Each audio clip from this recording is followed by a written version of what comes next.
राधे राधे दोस्तों। एक बार फिर से दोस्तों मैं आपके सम्मुख वृंदावन की एक सत्य कथा लेकर के प्रस्तुत हुई हूँ। जिसने भी हृदय से प्रभु को पुकारा, जो भी उनके लिए रोया है, उसकी ईश्वर ने अवश्य ही सुनी है। ऐसी ही एक कथा, सत्य कथा लेकर के मैं आपके सम्मुख प्रस्तुत हुई हूँ। बहुत पुराने समय की बात है। दिल्ली में एक दंपति रहते थे। पति की एक दिल्ली में साड़ी की दुकान थी। बहुत मेहनत करते थे। उनके आसपास भी साड़ी की दुकानें थीं। उनकी बहुत बिक्री होती थी, किंतु इन साड़ी विक्रेता की नहीं होती थी बिक्री। दोनों दंपति बहुत परेशान रहते थे कि भगवान, हमने ऐसा क्या किया है जो हमारे साथ इस तरह से हो रहा है। हमारी साड़ियाँ क्यों नहीं बिकती हैं। घर का गुजारा चलाना भी मुश्किल हो रहा था। एक बार उनके घर के पास ही एक व्यक्ति थे। उन्होंने बस खरीदी नई। वे उस बस से आस पड़ोस के जितने भी लोग थे सबको लेकर कहने लगे कि मैं वृंदावन जा रहा हूँ, जिसको भी चलना है मेरे साथ वो चलो। जब उड़ती उड़ती खबर इन दंपति के पास पहुंची तो पत्नी ने कहा पति से कि सुनो, ये सभी लोग जा रहे हैं वृंदावन, मैंने सुना है वो सबकी सुनते हैं, वे अवश्य सुनेंगे हमारी, हम चलते हैं। पति बोला कि देखो, मुझे बिल्कुल विश्वास नहीं है, अगर उन्हें चलाना होता तो पहले ही चला देते, मुझे नहीं है बिल्कुल विश्वास। लेकिन पत्नी ने कहा कि अरे तुम विश्वास से चलो, तुम अगर उन पर विश्वास करोगे ना, देखना वो अवश्य हमारी सुनेंगे। तो उन्होंने कहा ठीक है, अगर ऐसी बात है तो मैं चलता हूँ, देखता हूँ। वो भी बस में सवार हो गए। दोनों वृंदावन पहुंच गए। वृंदावन पहुंचने के पश्चात सभी लोग दर्शन करने लगे। ये दंपति सबसे आगे आगे निकल के पहुंच गए और हाथ जोड़ के खड़े हो गए। काफ़ी देर तक सब लोग अपने दर्शन करते रहे, दर्शन भगवान से प्रार्थना करते रहे, हाथ जोड़ के विनती करते रहे। उसके पश्चात धीरे धीरे सभी लोग, जब पट बंद होने का समय आने लगा, सब लोग धीरे धीरे जाकर बस में बैठ गए। पत्नी ने पति से कहा, देखो सब लोग चले गए, सब लोग बस में बैठ गए जाके, हमें भी चलना चाहिए, नहीं तो फिर हमें अपने आप जाना पड़ेगा। पति कुछ नहीं बोला, वो हिला भी नहीं और कहने लगा कि मुझे कहीं नहीं जाना, मैं अब इन्हीं के सहारे हूँ, मुझे कहीं नहीं जाना, अब मेरी यही सुनेंगे। मेरी किसी ने नहीं सुनी, पर ये मेरी सुनेंगे, मुझे पूरा विश्वास है। और ये कह के रोने लगा। धीरे धीरे इंतज़ार करते करते बस चली गई। अब ये दोनों पति पत्नी वहीं रह गए। पति नीचे बैठ गए, रोने लगे, हे गिरधारी, हे प्रभु, मेरी सुनो, मैं कुछ नहीं आपसे मांगता, बस सिर्फ यह मेरा किसी तरह से भी गुजारा चल जाए, बस इतना मेरा बंदोबस्त कर दो। कुछ नहीं, पटबंद होने का समय आया, रोते रहे रोते रहे। पटबंद होने के समय पर एक पंडित जी आए, धोती कुर्ता पहने हुए, और आकर के बोले कि अरे आप क्यों रो रहे हैं। उन्होंने अपनी सारी कथा उनको सुना दी कि सब साड़ी विक्रेताओं की खूब बिक्री होती है, लेकिन मेरी बिल्कुल नहीं होती है, मेरा गुजारा चलाना भी बहुत मुश्किल हो रहा है। तो वो पंडित जी बोले कि अरे तो आप इतना क्यों रो रहे हो, मैं बहुत देर से आपको देख रहा हूँ, आप रो रहे हैं, आप इतना मत रोइए। मैं आपको एक साड़ी विक्रेता जो अब बहुत धनवान हैं, वो भी यहाँ आए थे, वो मेरे भक्त हैं, तो वो कहते कि वो भी यहाँ आए थे, मैं उनका पता आपको दे दूँगा, आप उनसे मिलिए और उनसे वो आपकी अवश्य मदद कर देंगे। उनको आप कह दीजिएगा कि गोपाल पंडित जी ने मुझे भेजा है।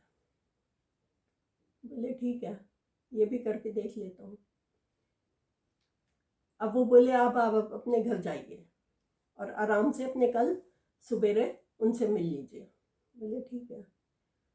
अब वो निकले, अपने घर पहुँचे। घर पहुँच के उन्होंने कहा कि हे बांके बिहारी, मैं जा रहा हूँ, वो मेरी मदद तो करेंगे ना, गोपाल पंडित जी ने भेजा है तो वो मेरी मदद तो करेंगे ना। बड़े विश्वास के साथ वो घर से निकले और जिनका पता उन्होंने दिया था उनके घर पहुँचे। देखा तो बहुत आलीशान मकान, बाहर द्वार पर द्वारपाल खड़ा था, गार्ड अंदर नहीं जाने दे रहा था किसी को। वे बोले कि मुझे वृंदावन के गोपाल पंडित जी ने भेजा है, मुझे अंदर जाने दीजिए। लेकिन वो बोला गार्ड की नहीं, यहाँ कोई अंदर नहीं जा सकता, और अभी वैसे भी साहब आए नहीं हैं, साहब बाहर गए हुए हैं, अभी आए नहीं है, अभी थोड़ी देर में उनके आने का समय हो रहा है। वहीं बेचारा खड़ा रहा द्वार के पास, काफ़ी देर खड़ा रहा। थोड़ी देर बाद शोर मचा, आ गए साहब, आ गए साहब। उसने देखा तो एक लंबी गाड़ी चमचमाती हुई वो आ रही थी। उसने कहा हो ना हो यही होंगे, क्योंकि वो कह रहे थे कि वो बहुत धनवान है। वो गाड़ी आई, जैसे ही द्वार के पास आई, बड़ा सा गेट था, गेट के पास ही वो खड़ा हुआ था।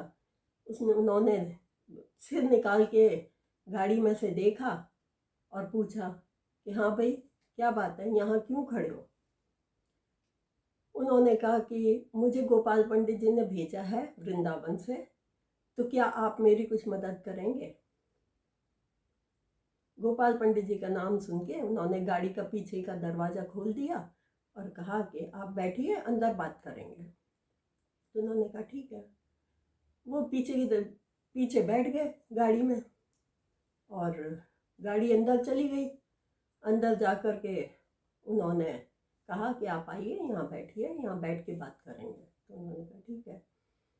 अंदर जाके बैठे तो उन्होंने बताया कि मेरा बिल्कुल भी व्यापार नहीं चलता और अब तो खाने के भी लाले पड़ने लगे, तो आप मेरी कुछ मदद करेंगे क्या कि मैं कैसे साड़ियाँ बेचूं, जो मेरे भी दुकान पे कुछ लोग आए। तो वे बोले अरे आप चिंता मत करो, आपको, मैं भी पहले ऐसे ही मेरा हाल था, मैं भी वृंदावन गया था और मेरी उन गोपाल पंडित जी ने मदद करी है, आपकी मैं मदद करूँगा, आप चिंता मत करिए।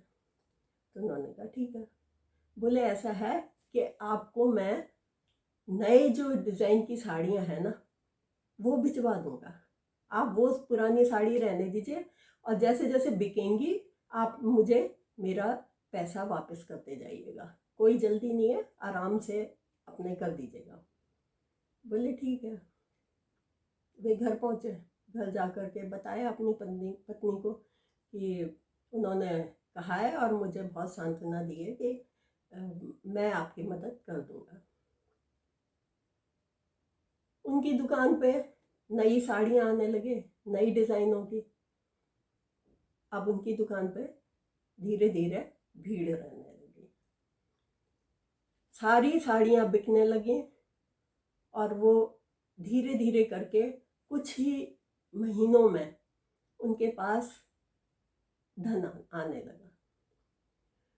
अब वो कहने लगे कि अब तो अच्छी बिक्री हो रही है, तो क्यों ना हम एक छोटा सा मकान खरीद लें, क्योंकि किराए पे रहते थे। तो उन्होंने कहा कि हम मकान खरीद लें एक छोटा सा। तो उन्होंने एक मकान ले लिया, खरीद लिया। मकान खरीद के वे बोले कि गोपाल पंडित जी और वो धनवान सेठ जी दोनों को मैं बुलाऊंगा, चाहे मेरा छोटा सा मकान है, वो धनवान है, वो आए या ना आए ये उनकी मर्जी है, लेकिन मैं उनको बुलाऊंगा अवश्य। तो पत्नी बोली कि ठीक है, आप उनको बुला लो। तो सबसे पहले वो वृंदावन गए। वृंदावन जाकर उन्होंने वहाँ पूछा कि वो दिखाई नहीं दे रहे कहीं, गोपाल पंडित जी हैं एक, यहाँ वृंदावन में ही कहते हैं रहते हैं वो, तो यहीं यहीं के ही हैं वो, इसी मंदिर के। तो वो कहाँ है? तो सब कहने लगे गोपाल पंडित नाम का तो यहाँ कोई पंडित नहीं है। तो बोले कि नहीं, यहीं पर ही वो मिले थे मुझे, और उन्होंने ही बात भी की है मैं मुझसे, और कहा है मैं यहीं रहता हूँ। तो एक जो पुजारी जी थे, उन्होंने उनको पकड़ के और बिहारी जी के सामने खड़ा कर दिया। बोले भाई हमारे यहाँ पर तो एक ही है, वो ये है गोपाल जी। उसने जैसे ही देखा तो उसे वही रूप उनका नजर आया। उसने देखा वो धोती कुर्ता पहने हुए खड़े बिहारी जी। जैसे ही उसने उनको देखा, देखते ही वो इतना इतना भावुक हो गया, हे बिहारी जी महाराज, आप मेरे लिए गोपाल पंडित बन के आए। हे गोपाल जी, आपकी तो माया अद्भुत है, अद्भुत है। मैं किस काम का, मैं तो कुछ भी नहीं करता था, मैं कोई पूजा पाठ नहीं करता, आपने मेरी इतनी मदद करी। अब मैं सब कुछ छोड़ के और यहीं पर ही आकर के आपके मंदिर में बैठूंगा, मुझे नहीं करना कुछ भी काम। तो उनको आवाज़ सुनाई दी कि नहीं, गलत बात है। जब तुम्हारा धंधा चलना शुरू हुआ है तो तुम यहाँ बैठ जाओगे, तुम्हारी पत्नी का क्या होगा? तो तुम वहीं जाओ और अपना धंधा संभालो, मैं तुम्हारे साथ हूँ। उसके बाद से उन्होंने ये नियम बना लिया कि हे बिहारी जी महाराज, मैं महीने में समय निकाल के एक बार अवश्य आपके मंदिर आऊँगा। उस दिन के बाद से वे हर महीने बिहारी जी के मंदिर जाते थे और वहाँ पोशाक चढ़ाते थे और दूध भात करते थे, और फिर उसके बाद में वो आते थे और बिल्कुल भक्त बन गए थे। लेकिन बिहारी जी के कहने से उन्होंने अपना धंधा नहीं छोड़ा। तो दोस्तों, कैसी लगी आपको ये कहानी? कहानी नहीं, ये सत्य घटना है। आपको कैसी लगी ये अवश्य मुझे कमेंट में बताएं। राधे राधे।